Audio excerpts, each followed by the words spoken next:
नमस्कार दोस्तों। खांसी एक रिवर्स क्रिया है जो बलगम या फॉरेन इरिटेंट से गला साफ करती है। गले को साफ करने के लिए खांसी आमतौर पर एक अनियंत्रित प्रक्रिया है। हालांकि कई स्थितियों में खांसी के अधिक कारण हो सकते हैं। तो दोस्तों, आइए जानते हैं खांसी के क्या कारण हो सकते हैं और इससे बचने के लिए कुछ उपाय।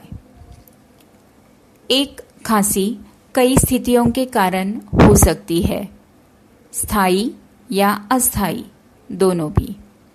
गला साफ करना। खांसी गले को साफ करने का एक मानक तरीका है। जब आपके वायुमार्ग म्यूकस या विदेशी कणों जैसे कि धुएं या धूल से भर जाते हैं तो खांसी एक पलटा प्रतिक्रिया होती है जो कणों को साफ करने और श्वास को आसान बनाने का प्रयास करती है। वायरस और बैक्टीरिया। खांसी का सबसे आम कारण श्वसन पथ का इन्फेक्शन है, जैसे कि सर्दी या फ्लू। श्वसन पथ के इन्फेक्शंस आमतौर पर एक वायरस के कारण होते हैं और कुछ दिनों से एक सप्ताह तक रह सकते हैं। फ्लू के कारण होने वाले इन्फेक्शन को दूर होने में थोड़ा अधिक समय भी लग सकता है और कभी-कभी एंटीबायोटिक दवाओं की भी आवश्यकता हो सकती है। धूम्रपान। धूम्रपान खांसी का एक और आम कारण है। दमा। छोटे बच्चों में खांसी का एक सामान्य कारण अस्थमा है। आमतौर पर दमा की खांसी में घरघराहट शामिल होती है, जिससे इसे पहचानना आसान हो जाता है। अस्थमा की अधिकता इन्हेलर का उपयोग करके कम की जा सकती है। दवाई। कुछ दवाएं खांसी का कारण बन सकती है। आमतौर पर ब्लड प्रेशर और हृदय की स्थिति का इलाज करने के लिए इस्तेमाल होने वाली कुछ दवाइयाँ खांसी का कारण बन सकती है। ये दवाएं बंद करने पर खांसी बंद हो जाती है। खांसी के लिए कुछ स्वदेखभाल युक्तियाँ। हवा में नमी बढ़ने से खांसी से राहत मिलती है।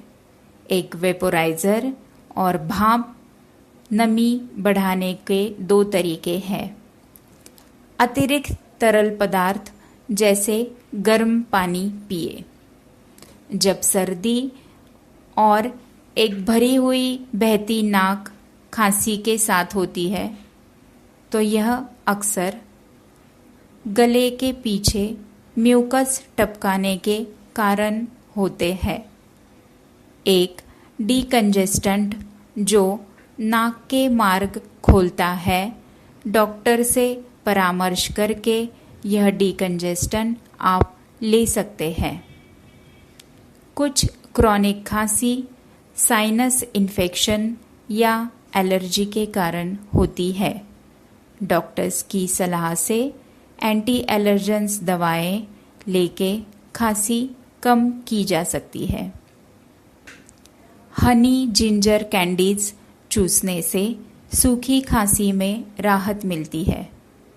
ठंड या फ्लू से इन्फेक्टेड लोगों के सीधे संपर्क में आने से बचे।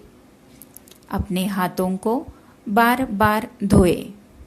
निमोनिया जैसे तीव्र संक्रमण में एंटीबायोटिक दवाओं की आवश्यकता होती है।